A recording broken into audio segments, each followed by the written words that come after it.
Hi,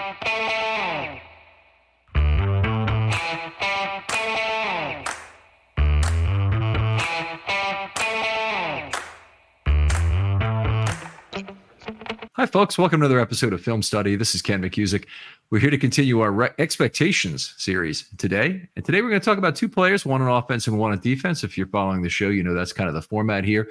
Brandon Stevens from the defense, Tylan Wallace from the offense. Joining me to do that is our friend Cordell Woodland from 105.7. Cordell, how you doing? What's going on, Ken? Appreciate you having me.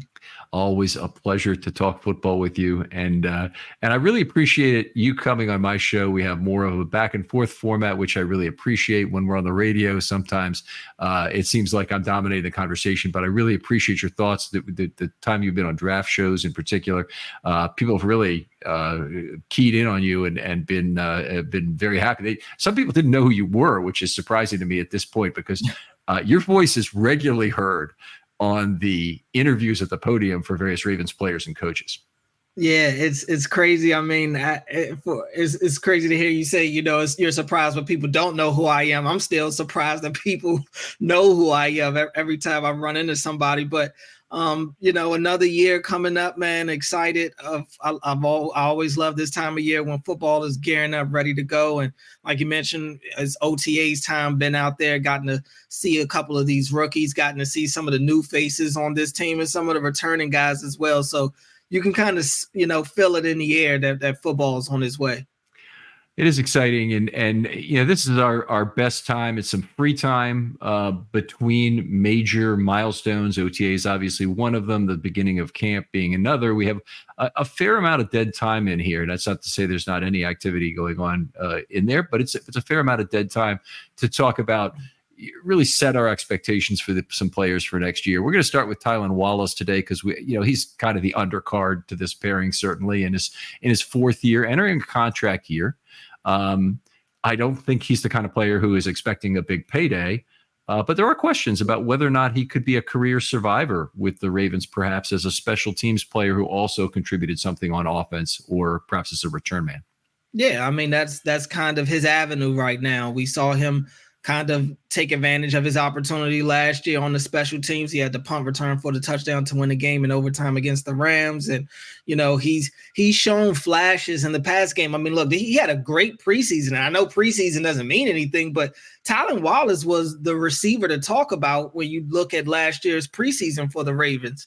And I thought really he did himself a big enough justice to where he ended up making this team, because I don't think he was a guarantee to make that roster. So he did himself a lot of favors in the preseason and capitalized on his limited opportunities in the regular season as well. And right now he's in another good opportunity where, the Ravens are looking to give guys a look at the wide receiver spot, specifically slot. It's interesting you mentioned the preseason, because I've found this on other shows as well. The guys who were available during the preseason, and in particular at the major soft tissue injury positions, which are corner and wide receiver. It happens at other positions. Don't get me wrong. Running backs, tight ends, they get it. But those two positions have a high percentage of the soft tissue injuries in camp. Those guys who can't get on the field during preseason really lose a significant developmental component to what they're doing, and a significant chance to draw the heads of the coaches too. It's a big miss when a player like JAD, who didn't have a lot of college experience, has missed all but one preseason game in his career, for example. Yeah, I mean, no doubt about it. And that's the thing, for fans and, a lot of us, even some of us in the media, like we're not, going crazy for the preseason games. We're not super excited for those. But for guys like that, for the Tylan Wallaces of the world, they need preseason. And we've seen, look at Keaton Mitchell and what he was able to do in the preseason last year. We've seen guys make a name for themselves and, more importantly, make rosters. I mean, that's just the time of year where you're allowing these guys that are fringe roster players to the opportunity to give a legit look in a game like situation. And while it may not be a real game, it's a real game for them. Mm-hmm. You go back to that Ravens Commanders preseason game last year. For some of those guys, it was a real game for them. Darius Washington, who's flying all over the field in that game, Tylan Wallace, who we're talking about now, who's making plays. He was the best receiver for the Ravens throughout the preseason, and even in that game as well, I believe he had a touchdown. So, it's those, they understand what the preseason means for them, and the good ones capitalize on those opportunities. There's 2 points I want to make of that, because it's great points, particularly about that Commanders game, which has been often now referred to as the greatest preseason game of all time. And the one thing of the first thing about it is, for every single Commanders player, it seemed to be a huge thing, and certainly for the Commanders owner and their coaches, it seemed to be awfully important. But I will say this also: if you look back to last year's preseason, Daryl Worley, who's a longtime veteran of the NFL, what's he, his 10th season or something by now, and he's been 18 different transactions up for him roughly in 2022 for the Ravens. So that's a guy they like, but they couldn't quite figure out how to keep on the roster all the time. He's not signed right now. The Ravens seem to have a hole at the position he plays at a split field free safety, where he was very good last year. And in a lot of ways, not only did he make the team with that first preseason game, but we got an extra glimpse into what he could be as a safety. And he moved to the position. You and I were watching him in camp and whatnot. And it's a guy who's no longer a corner, playing safety, adapting very, very well to the thing. But he was absolutely a man among boys in that first preseason game when he's on the field in the second half. And you realize just how much it matters to have a guy in the right position at safety, play after play. Yeah, no doubt about it. And especially for the Ravens, I mean, they need that, because they want to, have the 3 safety look. So they need somebody back there that they can trust, so that they can allow Kyle Hamilton to be that ultimate chess piece that he's so good at being. So, and look, I know you mentioned Worley and how he's on the streets right now and he's an option. They've got some of these young guys who are, trying to make a name for themselves right now in OTAs. I mean, Sanase Kane, he's made a couple of plays so far in OTAs. Jordan Tolles from my alma mater, Morgan State, he's getting opportunities as well. So look, I mean, we've seen the Ravens make the most out of the Geno Stones, and it took them a couple of times, and it took them a while before they were able to, kind of get something out of that, but they eventually were. And I think they're in a situation where, if you're talking about the safety position in general, when you have guys like Marcus Williams, assuming he stays healthy, and the Kyle Hamilton, you just need that guy. You just need somebody that you can trust 15, 20 yards down the field. You just need somebody that you can trust as your last line of defense. So if any of these young guys can find a way to gain the coach's trust, I do believe that they're giving them legit looks right now. Yeah, I mean, I don't doubt that they're giving him legit looks. I don't see any of those 3 guys specifically, Tolles, Kane, and Braid, as being a back-end split field safety. Sure. I see them all as dime prospects. And the Ravens may need that. We don't really know who Trenton Simpson is at this point. He's played very little in the NFL. He certainly showed flashes, and I think Orr is going to try and give him every chance to be a 3-down linebacker. But because we don't know that, there's still an opportunity at dime back. And a player like Kane, who they actually spent a draft pick on, a little bit surprisingly, is a guy obviously they love for special teams.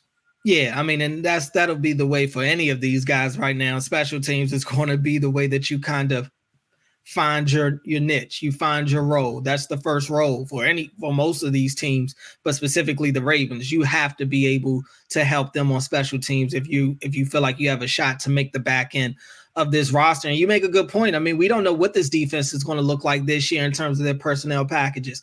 Patrick Queen gave them the luxury of having 2 linebackers that you could keep on the field for all 3 downs. We don't know if Trenton Simpson will give them that right now. So yeah, maybe we do see situations where they actually add an extra DB on the field for some of those big dime packages. So a lot of questions still to be answered in terms of what this Ravens defense is going to look like. And really the same could be said for offense as well.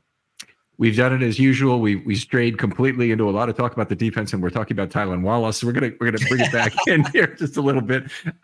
Wallace still has played very few total offensive snaps in his career, just 133 pass snaps in his career with 13 targets. Nothing really impressive about the statistics. 0.53 yards per route run. You couldn't have 5 eligible receivers doing that and have 2.65 yards per pass play. So, his career certainly has not been impressive in terms of his receiving, and yet a lot of that is based on Jackson's connection, obviously, with other receivers.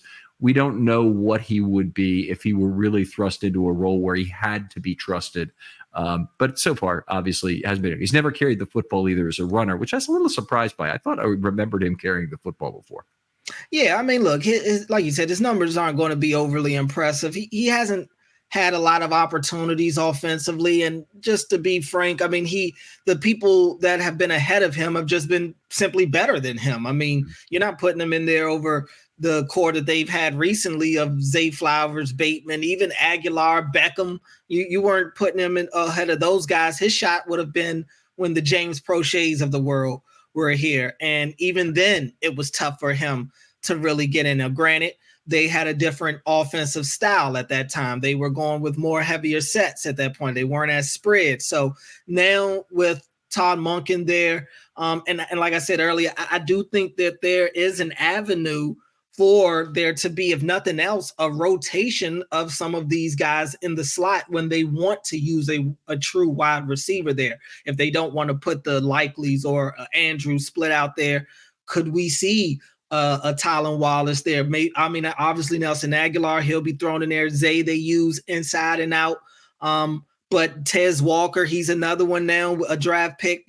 What does he look like? I think he's going to take a little bit of time. So this is kind of the time for, I think, Tylan Wallace to kind of assert himself into that role. And look, there's no Devin Duvernay here now. So obviously the return game is wide open. He got an opportunity after he returned that punt return. They like Justice Hill as well. So that's another spot. He's in a situation where he's competing for 2 different spots right now. And it's important for him to win at least one of them.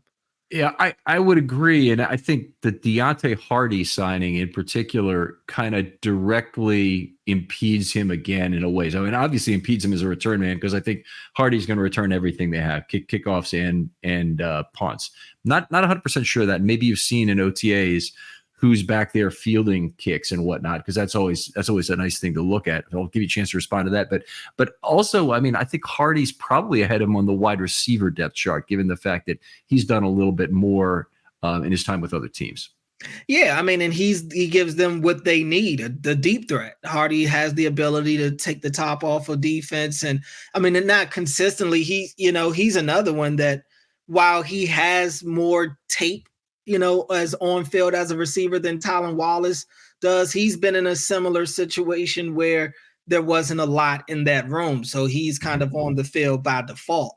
But he definitely has his moments. And in terms of him being a specialist, yeah, I mean, they signed him to be the kick return specialist. He hasn't been there, so we haven't gotten to see him to this point. But I would have to imagine that Wallace's name is still going to be in the hat. And look, anything can happen. I mean, the Ravens have shown that they'll put more value or more trust into their own over an external guy any day. So while I agree, I think Hardy was he was definitely signed to be in that role. If Wallace goes out there and outdoes them, what are they going to do? I don't think it'll be any skin off their back to revert back to Wallace or Justice Hill for that sake if he wins it as well.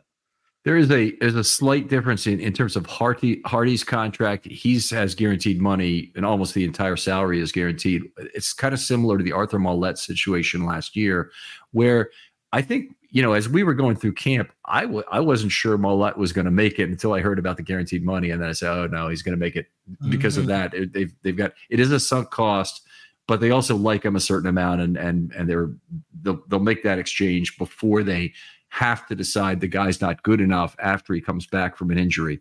So, and it turned out Maulet ended up being quite valuable, I'd say, for the Ravens, and they obviously re-signed him. what else did I want to say? Is his roster spot secure this year in terms of Wallace? Is it secure? I have to think about the receivers. You got Bateman, you got Zay, you got Aguilar, you got Walker. Those guys are going to be there. So Wallace is in a spot again where he's competing to be, kind of the last wide receiver on the roster. Malik Cunningham, you could throw his name into the hat right now as well.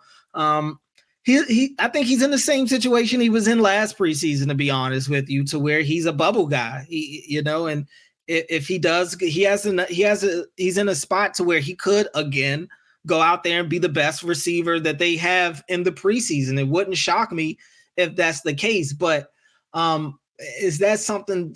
And I think they'll keep. I think it'll take for him to really simply not look the part for him to not make this team. I'd be surprised, to be honest with you. At this point, I'd be surprised, especially with the new kickoff rules and things like that. And, and Chris Horton, when we spoke to him last week, he made a really good point that this is now, they're having to look at this as an offensive play at this point. It's no longer like you're looking at this like a special team situation. They're drawing these returns up as if it's an actual play call. So you're going to see different things happening. You're going to see craziness. You're going to see reverses and stuff like that. You'd see them every now and then, but I'm at the point now where I'm approaching this season in terms of the kickoffs to where I'm preparing myself to see things that I haven't seen before.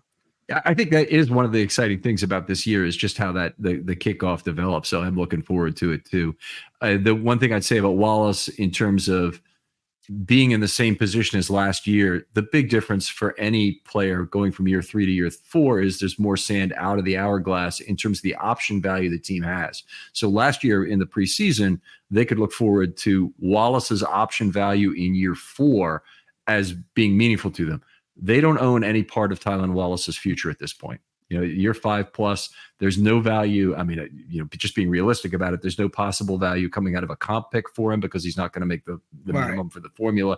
So it's just a matter of is he good enough this year? Mm-hmm. And that's why you see a lot of 4th-year players get to the end of the camp, and those are the guys who are most frequently traded for conditional sevenths and whatnot when a team has a surplus of talent. Occasionally, you'll be able to match up with a 1-for-1 transaction where you happen to have a surplus at the position the other team needs and vice versa. But more than likely, I think, it is one of the really likely things. Cut is a possibility, traded for a conditional 7th, and I'd say make the team. I'd like to hear your handicapping of that situation, but I'd put it as maybe 10% to be traded for conditionals, 60% make the team, 10% conditional 7th, and 30% cut. Yeah, I would probably lean more that he, again, makes the back end of the roster. He's probably the last wide receiver on the depth chart. That's my most likely option. But I could see a scenario where he is dealt, because he gives value as a returner as well. And if he can go to a team kind of like what I mentioned in Hardy's situation where he was playing for a team who had a depleted wide receiver core, if there's a team that really has no, they're not looking to win right now, or they just need somebody that can run a route, somebody that can return a punt or something like that. Sure. The Ravens, they value those late round picks anyway. So it wouldn't shock me if that, I think that's definitely above him being cut for me right now, if they can find a solid dance partner, obviously. All right, so let's talk about what makes a good season for Tylan Wallace and what makes a great season. I tell the folks who come on the show, I do this as a 60th and 80th percentile, but everyone's free to make their own judgment about what constitutes a good and great season. But what makes a good season for you for Tylan Wallace? Yeah, I would say a good season for me for Tylan Wallace is if he is a consistent part of this rotation of this wide receiver group. If he is, I don't know if he necessarily has to put up the numbers that Nelson Aguilar put up last year, but if he could just kind of be a guy that can show himself to be dependable if somebody goes down and gets hurt and he's thrusted in there, can he show up on third downs? Like, I'm not looking for Tylan Wallace to come out there and all of a sudden be 100-yard receiver or get 70 plus receptions or anything like that. just being realistic, if he can go out there and show that he can be reliable, like a poor man's Tyler Boyd or something like that, I think that would be serviceable for them. They need somebody that can just be quarterback friendly on schedule, and that on schedule in their passing game is something that's necessary in general. But I just think if he can be a consistent part of the rotation, if he can show that they can trust him in third down situations, or again, if somebody gets hurt and he can kind of step in and all of a sudden, he looks like a mainstay in that rotation. I think that's a good seat, because we're talking about a guy, as we mentioned earlier, who has really shown little to nothing on the offensive end, granted, mostly due to lack of opportunities. Right. It's certainly true. It's not had good opportunities so far. My good season, I'm going to be a little more simple and a much lower bar. Makes the team, regardless of the circumstances, continues to play a key role on special teams.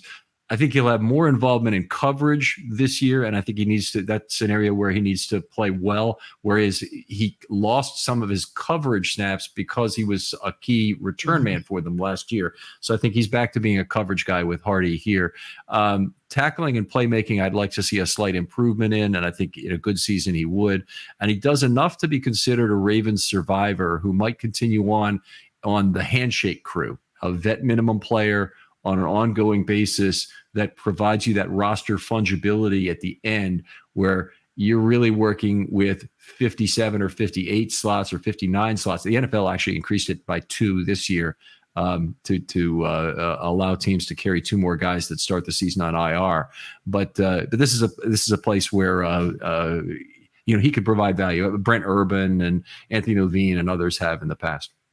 Yeah, I mean, no doubt. I mean, you mentioned the Brent Urbans and those guys. Yeah, the handshake crew. That's definitely who that is. And really, yeah, I mean, if he can, I think a good season as a whole is if he, like you said, makes the roster for sure. But if he can show that he can stay on the field, whether that's consistently being a part of the special teams, whether that's consistently being a part of this wide receiver rotation group, that I think would be good enough. All right. How about a great season? What's a great season to you?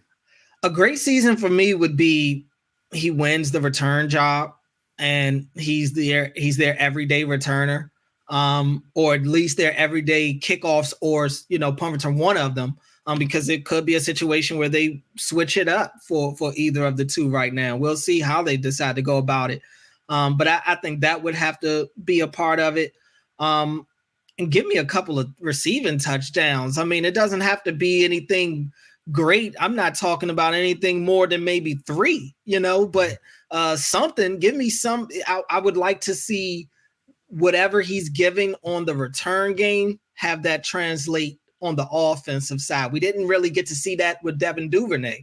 His return skills translate to when he gets the ball in his hands on the offensive side. So if Wallace could do that, and maybe he gets involved in some of those jet sweeps and stuff like that, just become an extra weapon. If he can show that he's a weapon for this team, I would say that's a great season for him. All right. Well, fair enough. I'm much more general, or maybe I'm not. You're pretty general too, but I'd say he's forced into a bigger role due to circumstance, and he excels at that. I'm not picky. It could come as a return man, and that's fine if that's all it is. It also could come with a bigger share of wide receiver snaps and targets if they have a nuclear situation, obviously, on there. And again, soft tissue injuries, very prevalent. Almost nobody gets through 17 games at wide receiver these days, or few people do.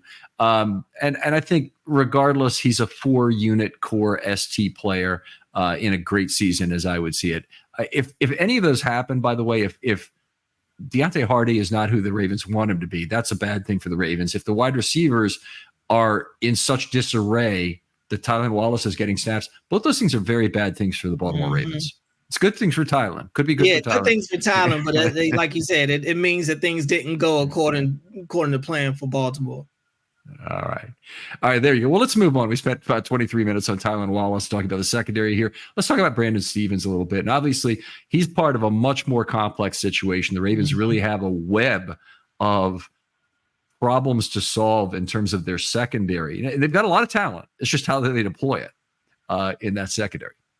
Yeah, I mean, we're talking about a guy that fits their mold of versatility. That's kind of been the Ravens mantra these last couple of years, and he's a part of that. A guy that came in as a safety and really thrown in there right away due to injury, and after that he's a corner. And and what I like about Brandon Stevens is just you see the development in him. You see the desire to get better every time he's on the field. So he's one of my favorite players on the team. It's been that way really since he was a rookie, because he really showed me something.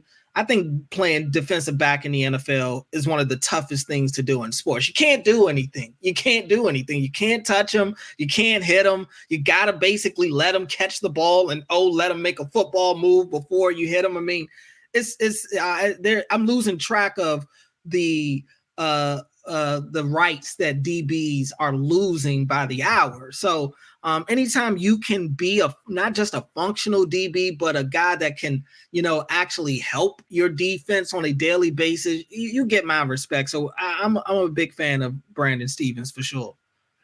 Well, I certainly am as well. If you look at last year, what he did for this team is pretty remarkable, because he started out, he was the heir apparent at slot corner at the beginning of training camp. Mm-hmm. And they'd put him there. And then they had other injuries that they just couldn't have him there. They needed him on the outside at corner. They moved him to right corner, and he effectively played every snap the whole year. He did miss one game due to injury, but all the other games, he basically played every snap. He was second on the team in percentage of defensive snaps played. Only Patrick Queen played more. And there were only three guys at above 90%. He was in there at 93. But his season it bifurcated because he had a great start to that season.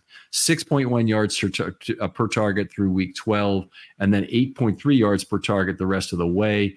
3 of his 5 penalties came in the last 5 games. That includes the playoffs.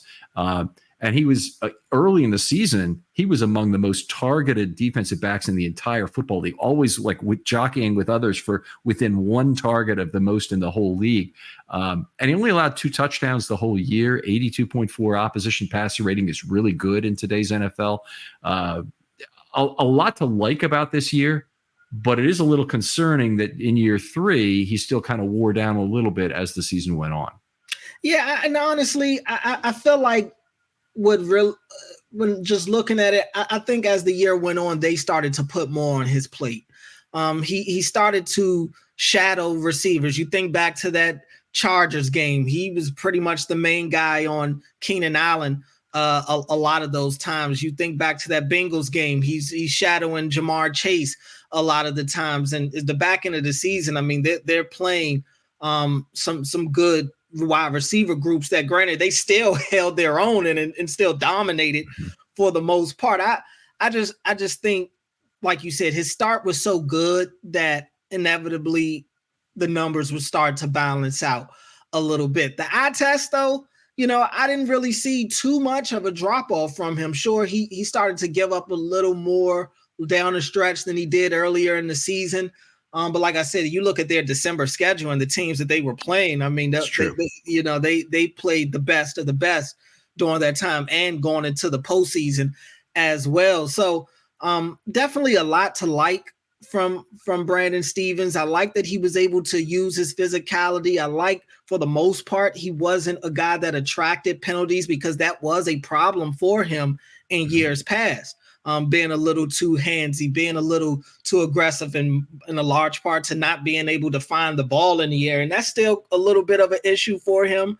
But that's kind of my thing. And I know you didn't ask me about that, but if I'm looking at something that I want to see Brandon Stevens take a step in going forward, it's really, the turnovers, making plays on the football. I would agree with that. I think Brandon, even though I think Brandon was better, I think there's another level to reach here. He's a C+ player now, maybe in terms of finding the football. We see a player like JAD in the limited time we've actually gotten to see him, whether that's, in preseason and even in camp, really it just has the hardest time finding the football. Mm-hmm. And part of that is not being able to trust yourself, to have your hand on the receiver. And I'm talking about soft touch, nothing to draw foul, and be able to turn back and look into the backfield and find the ball. But JAD seems so focused on staying in phase with his feet that he can't really trust himself Right. to still have the guy. I don't think we're going to have that problem with Nate Wiggins at all. There is the ultimate guy who trusts his own makeup speed. And how's he looked at camp so far? I mean, it's still, finding his footing, to be honest. Now, granted, it's tough to really judge the passing game right now, both offensively or defensively, because Lamar hasn't been in OTAs for the most part. So the quarterback play is downright pitiful. I'm gonna be honest. Yeah. It's been bad. It's been bad. So you're getting some guys that are gifted some interceptions. You're having some times where they make a couple of throws. But yeah, I mean, it's tough to gauge right now. It's been up and down. Sometimes I see him stride for stride with guys, and I've also seen him get beat a couple of times. But that's what you expect in OTAs right now.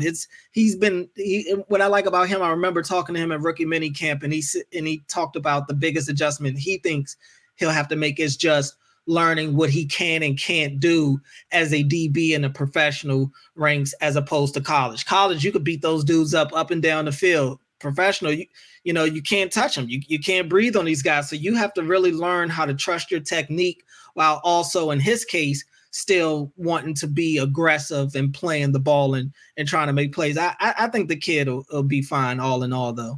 I love hearing that because Wiggins is a guy, among all else, who could trust his ability more than needing to trust his technique. He's almost Sanders-like in that respect, in terms of having that. And if you look at what he did last year, I mean, he's one of the few guys who matches up the physical gifts with the unbelievable coverage statistics with it. 4.3 yards per target and all the other things that went with that in terms of passer rating and whatnot being in the 40s. I love to see a guy run 4.28. I love it even more when a guy runs 4.28 and the coverage statistics are corroborative. He only had one penalty last year. That's a guy who's not getting grabby because he trusts his makeup speed. Yeah. I mean, and that's going to be important because he doesn't have obviously the physical stature to sit there and beat guys up and do all that stuff. So the fact that he does have good footwork, the fact that he does have good eyes, the fact that he trusts his eyes, and he's a confident player. I can tell you that right now. He's not short on confidence, and that's good because to play the cornerback position, you have to, you brought up Dion, and I'm not, obviously we're not comparing him to Dion, but that's what he had. Dion had that confidence to be able to. Dion wasn't the biggest corner either, but he had the confidence and the wherewithal and the skill to be able to do that. But if you don't have the confidence to back up that type of skill level, you're kind of just waiting for something bad to happen. And I don't get the sense that Wiggins is a guy that's going to kind of wait and let the game necessarily come to him. He's going to kind of force his impact on it. And I think in his case, that'll work.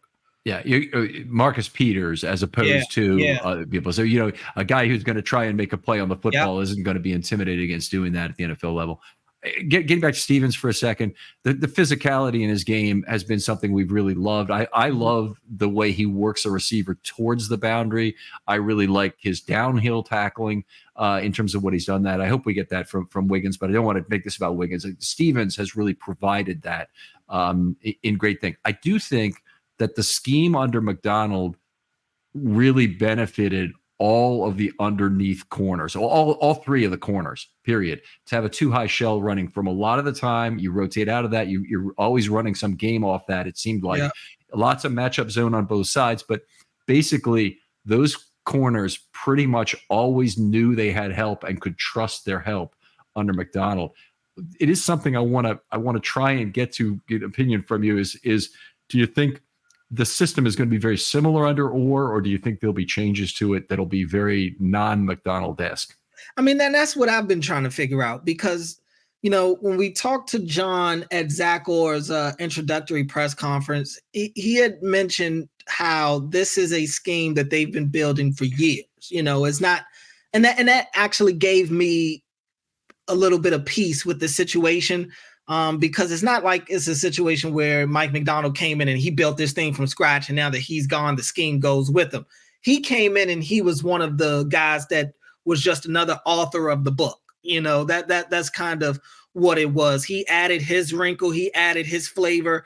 And the biggest thing is that I think McDonald brought, that we're curious to see what Zach Orr does, is the in-game adjustments. That's the biggest question mark I have right now. But in terms of the scheme, it does seem to be, for the most part, alike. I asked Zach Orr the other day when we talked to him, how much terminology does he feel like he has to change? Is not just because he's taken over from Mike McDonald, but also, look, you've got quite a few defensive players from last year that have not only left, but have stayed in the division, So how much of that are you keeping the same? And he said it, pretty much they weren't changing a lot. They didn't have to change a lot with the terminology. And Kyle Hamilton spoke the other day and said that, pretty much this scheme is easy to kind of pass down to the rookies. So from what he said, it didn't sound like they had changed a whole lot of what they were doing, because Kyle and those guys are able to kind of just bring these rookies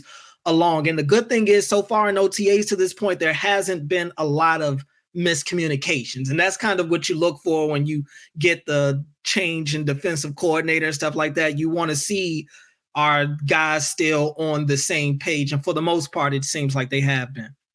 That is really good to hear. McDonald, I thought there were other things McDonald brought to it, but we don't need to go into every single thing. But I liked the fact that it was simplified relative to Wink. I actually thought Wink was a pretty good in-game adjuster too, but McDonald is at another level in terms of that.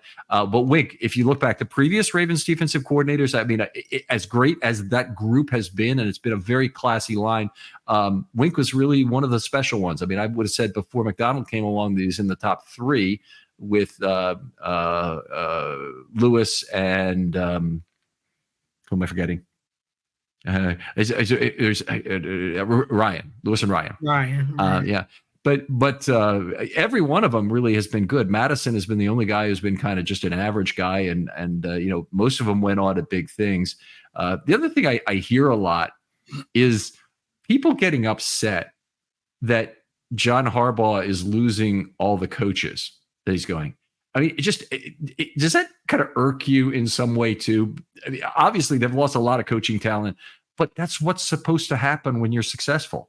And you look at successful coaches, they change jobs every 2 years. That's the deal until they, get an ultimate prize like McDonald has now. Yeah, I mean, like you said, that is what happens when you have a good team. Coaches go, and you can't keep all your coaches. You can't keep everybody around. Guys want promotions. Guys want other opportunities for themselves. So that's kind of the way that it goes. But I do think, I'm curious to see how the overturn of coaches will impact this team, because it also goes along with a lot of overturn, I feel like, on the field as well. So, the Ravens, they didn't make a big to-do about some of their coaching hires or some of their coaching changes, even some of them in-house. So some of it has been kind of like, I just want to see how it impacts them as a team. I still think they're a very talented team, but this was a big offseason for them with a lot of overturn from coaches to player personnel. So I just think, in its totality, I'm curious to see how it impacts what this team looks like this year. Yeah, it's a very good point. Let's get back to Stevens for a second, because there's something I want to try and read the tea leaves on with you. Is he's obviously one of the breakout players of last year, one of the players whose play was at such a level that you said developmentally now we have a different trajectory for this guy. The other one is Tyler Linderbaum, who had not a good rookie year, particularly as a pass blocker, improved tremendously in that regard in his second year. But Stevens and Linderbaum, the two guys, one on each side of the ball. With Stevens being a third-year player, the question has now arisen. Linderbaum is obviously junior to that and also has a fifth-year option, so there's not really the same timeline. But with Stevens, the question is, this would have been a reasonable offseason to try and sign him to an extension, deal with the visible benefit on the table, potentially get a slightly team-friendly deal. And what do you read out of the fact that it hasn't happened to date? Nothing just yet, because I still think there's time. I felt like this makes sense to make this happen this offseason. I still am kind of leaning that it might still happen before camp starts, or maybe even during camp. It's kind of around the same time of Broderick Washington getting his deal last year. So it's definitely a possibility still. And I would imagine that the Ravens are open to doing it. It's, what does Stevens feel? Does he feel like he has another leap left in him this year to where he could test the market and really do well for himself? Or, does he want to take the money now and kind of get it out of the way and not have to deal with the uncertainty of his future? But yeah, if I'm the Ravens, I'm trying to make that happen, kind of as soon as possible, because if nothing else, if it is done, you would imagine it's kind of a good bargain deal for the Ravens. Right. And always divisible benefit. And because of that, and a lot of the risk is related to injury, he's not going to play in the preseason, but I think you pretty much have until the beginning of the regular season to potentially make a deal still at this point, if without him taking additional risk to the point that he says, you know what, if we're at this point, I'm just going to play it out and we'll go through to the end and I'll make more money. I guess the player whose fate is somewhat intertwined with his, at least as I see it, is Marlon Humphrey. Do you see a situation where the Ravens might keep both of them after this season? Yeah. I think it depends on what Marlon looks like. Honestly, if Marlon looks like Marlon again, I don't see the Ravens wanting to move on from Marlon Humphrey. I don't think that's what was happening here. I think if they had it their way, Marlon looks like Marlon and all is well, and we're not even, it's a no-brainer at that point. And you could possibly still, I think now that obviously would make it a little trickier when it comes to Stevens, because you just used a first round pick on Wiggins and you drafted TJ Tampa later on in the draft. So something's got to shake at some point. How much money are you willing to tie up into that? And if Brandon Stevens, assuming they don't get the deal done with Stevens before the start of the season, and we are talking about this now in next off season, if Stevens had another good year again, then I would struggle to see them bringing him back if Marlon looks the part again this year. All right, so let's talk about Marlon for just a second. It's a little bit off topic, but I think it's of interest to people. Marlon obviously been a physical player, been a great slot corner when the Ravens have asked him to play there. The Ravens currently have a need at this Geno Stone position, the split field deep safety, something that really understands zone responsibilities, what the other players in front of you are doing. Do you see a possibility that Humphrey is deployed differently this year, whether it's on the back end on some plays, in the slot on more plays, which I think is, that could be a possibility certainly, or do you see him as pretty much just still staying on the outside and whatever snaps you get are there? Maybe he's got a little bit of injury load you got to deal with anyway, and so rotation comes more naturally. Where do you sit on where they could best deploy Marlon Humphrey? Yeah, I mean, it's tough for me to think that they go the route of putting him at safety. Not that I don't think it wouldn't work, just because I haven't seen them do it yet. So until I see them, I feel like they'd have to get almost in a desperate state to where they're willing to do something like that. They weren't able to find a safety on the market that they wanted to bring in, or none of these guys on the team show face. Brandon Stevens did tell us the other day that earlier in camp he was getting some run at safety as well. So, but I did ask him if they've had discussions of him maybe being in that hybrid role. He said they hadn't talked about that to this point. So we'll see. But he's obviously a guy that has that experience of doing that. And he has the body to be able to play back there as well.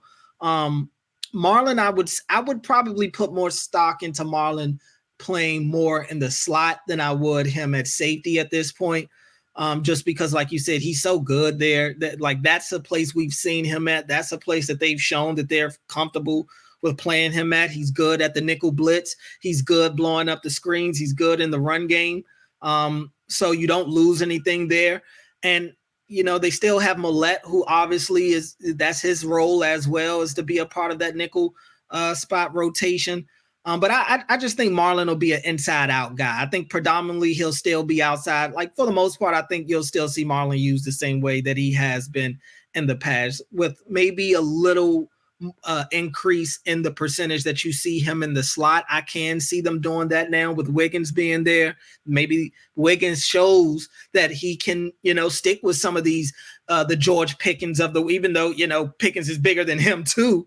But he can run with Pickens. Maybe he can go up and actually make a play on the ball with Pickens, unlike the way that Marlon has been able to, or hasn't been able to the last couple of seasons. So I do think that they'll experiment with playing Marlon inside a little more, just because they have more options now that they can put on the outside. They don't have to depend on the Jalen Armour Davises. They don't have to depend on, the Pepe Williams of the world, Wiggins. And even if TJ Tampa finds a way to crack this rotation as well, and I don't know right now, but I do think we'll see Marlon more inside this year than we did maybe last. Okay. I think Tampa is one of the interesting players. And the reason he's so interesting is that the Ravens are at a crossroads with both Stevens and Humphrey. Yeah. And I think they're going to want to keep them. But boy, would I really want to know who TJ Tampa is. Second round talent probably in this draft. He's my number 6 corner overall. Wiggins was number 1. So Ravens hit the jackpot at corner. The last thing you want to do is stick Tampa on the bench for even 1 year. I'd love to see him get close to 200 snaps this year. I don't think he'll get more than that unless there's an injury, obviously, and he gets forced under trial by fire. But I'd love to see him get enough rotational play that you kind of get a sense of who he has under real live fire considerations, not just the preseason. But that said, preseason, 100% important. Is one of the most important players on the team for the preseason is TJ Tampa, in terms of trying to figure out what he is and try to see what kind of a live fire role he's ready for. Yeah, and I'm curious to see how deep that rotation goes, because this is still a team that's trying to win it all. They're still looking to be one of the best teams, if not the best team in the NFL. So they're only going to experiment, but so much before they start going with what they feel like is working. So how much of a leash does TJ Tampa get? If you think back to kind of the rookie year, Pepe Williams and Jalen Armour Davis, they didn't get long. Those guys, I think back to that New England game. New England, yep. And you didn't see much of the Jalen Armour Davis much more. And that was for a variety of reasons, for lack of him being able to show something on the field and just because he couldn't stay healthy. But I think they have shown that, especially at that position, because if you're struggling at that position, most likely you're giving up big plays, you're giving up points. They're just not going to allow that to go on, but for so long. So yeah, preseason will be very important for TJ Tampa to kind of start gaining these guys' trust. All right. Well, let's get back to Stevens. Tell me what a good season looks like to you from Brandon Stevens. Honestly, I would say a good season for Stevens is to kind of duplicate what he did last year. Maybe his good run extends into November, maybe late November. And he's kind of doing the same things he was doing last year. He starts shadowing teams' best receivers at times. He starts making some plays on the ball. But I would say he had a good season last year. I would equate him doing pretty much mirroring last year. For me, I would say that's a good season for him, playing every game, staying healthy, not being overly penalized, making plays in the run game. Like just being consistent is a good year for me with him. I'm with you on that. I said never challenge for the right corner job. I think that's kind of important because, it could be Humphrey and Wiggins are the guys that the Ravens think are their best two, and it could be they kind of slip him back into this role where they need him at safety and they could actually use him there, and they do it. I don't think that's good for Stevens. If I were Stevens, last thing I'd want is moving out of right corner. I'd want right corner and say, put a stake in the ground. That's my job. That's what I'm going to get paid for. Don't move me around to 3 different positions this year. You'll really be doing me a disservice. I think you'd have an unhappy player on your hand if that happened again. I don't think he was well served, as most of the players on the Ravens who've ever had to play multiple positions and haven't been superstars like Hamilton. Yeah. They don't do well with multiple positions. Camelot Correa did not do well with multiple positions, and Stevens as well has been. I think his growth is a little stunted by not just being put at corner. But other than that, I want level of play consistent with the entirety of 2023. So take the average of when he was good and when he wasn't that great at the end of the year. If he could do that again for the whole year, that'd be terrific. I'd also like to see the contract never to become a distraction during the season. And the way it could become a distraction is probably not because the Ravens and he can't come to an agreement. It's because he's not happy with his positional role and how that's going to affect how he gets paid. And simply just maybe a bad game. You go up, you say they play the Bengals and Higgins is, giving them problems or something like that. You don't want it to all of a sudden get to a situation where you feel like every game is a contract negotiation. That's the problem for the young guy. So just stay the course, stay consistent. That he showed that he can be a consistent player last year for them. I think if he can do that again, that'd be great for him. All right, let's talk about what a great season would look like to you. Great season for me starts with the turnovers, man. I want to get back to seeing cornerbacks force turnovers. I miss the days of seeing corners get the interceptions because, this is a guy that was a former running back in college as well. So I want to see Stevens get the ball in his hands a couple of times, show those ball skills, see what you can do in the open field when you do force the turnover. He's a big body guy. And I want to see him maybe steal a page out of Marlon Humphrey's book from a couple of years ago. And hey, force some fumbles. Like he's close enough to the action. He's involved in the screens. He's involved in the run game. He's a big physical presence. Force some turnovers, man. That's the big thing for me. He's shown me that he can cover in the short to intermediate and even in some cases down the field. Now I want to see him start making impact plays on the game. He's shown that he can kind of be that quiet guy and do his job and get off the field. Now I want to see him start to make some noise in these games. All right, that's good and impassioned in terms of wanting the turnovers there. I want to see him adapt to the changes from McDonald to Orr's scheme, and he's going to adapt best if the changes are minimal. If those safeties stay healthy, and they can find that guy for the split field role, get Hamilton to do the kind of thing he did, just take away the strong side of the field. There's going to be a lot more pressure on a player like Stevens to lock down his man. He'll have some help over the top from 32, but he's not going to have. He will still be targeted a lot under those circumstances. I think if Hamilton is playing slot corner a lot on the other side. So anyway, I think he has to adapt to that. I want to see a level of play closer to the first 12 games than the last 6 he did last year. And the other thing I'd like to see is I think if he was re-signed. Probably will happen no later than the regular season. If he was re-signed, I think it would be a good indicator that he's having a big year. Particularly if he's re-signed during the year, it'll be a great indicator he's having a good year. And if not, generates a valuable comp pick. Hopefully the Ravens can make do with that. But Brandon Stevens, I have a hard time projecting a much better year for him than he had last year. Right. He is one of those players who he just improves so much. I think he and Linderbaum in a case are guys who really need to consolidate their gains in a sense. And in each case, well, in Stevens' case, it's about getting paid right now. In Linderbaum's case, there might be another jump ready for him. I just don't know that it's going to happen this year.